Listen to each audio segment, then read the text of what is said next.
د کندهار ښاروالۍ وایي دغه ښار د پراختیا لپاره به د روان کال په ترڅ کې لویې پرمختیایي پروژې پلی کړي. کندهار چې د هېواد لویو ښارونو څخه شمېرل کیږي، اوسني سړکونه یې د ښار د اړتیا پر وړاندې کم ظرفیته دي چې له امله یې ټرافیکي ګڼه ګوڼه زیاته او خلک له ګڼو ستونزو سره بیا مخامخ دي.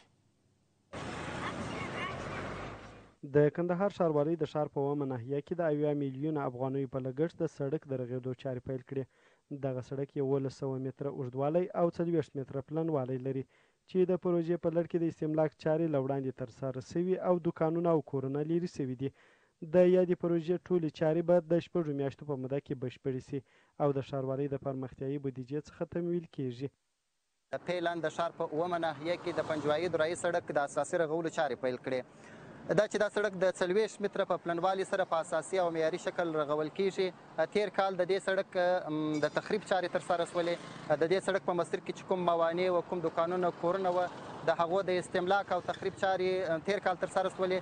چري، پیاده رو او ګلدانونه شامل دي. د 15 میلیونه افغانیو په لګښت یې ټولې چارې د 6 میاشتو په موده کې پای ته رسیږي او هر ورځ به 50 کسانو ته په فني او غیر فني ډول پکښې د کار کولو زمینه برابره شي. د کندهار ښاروال وایي چې د پنجوایي دوراهي د پروژې ترڅنګ به په روان کال کې ګڼې نورې پراختیایي پروژې هم پلي شي چې په هغو پروژو کې د برېښنا کوټ سړک، د عینو مینې څخه تر نساجي پله پورې سړک او د ډانډ چوک څخه تر پنجوایي دوراهي پورې سړک شامل دی.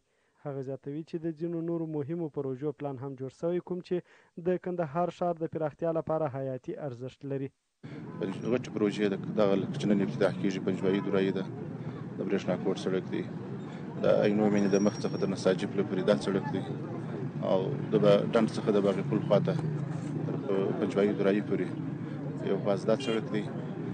که چېرې الله پاک د استملاک چارې د بریالیتوب سرته ورسولې نو دا به ټولې عملي شي انشاءالله. د کندهار ښار اوسیدونکي د ښار د پراختیا په برخه کې د وروستیو هڅو ستاینه کوي او له چارواکو غواړي چې د لا زیاتو پروژو عملي کولو ته جدي پام وکړي.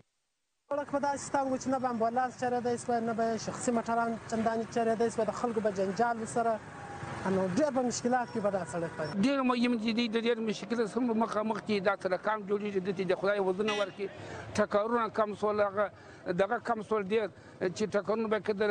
د یادونې ده چې څه موده وړاندې له کابل څخه یو ځانګړی تخنیکي هیئت کندهار ته سفر کړی و او د دغه ښار د پراختیا لپاره یو اساسي او تفصیلي پلان ترتیب کړی او د تطبیق لپاره یې اړوندو ادارو ته سپارلی دی.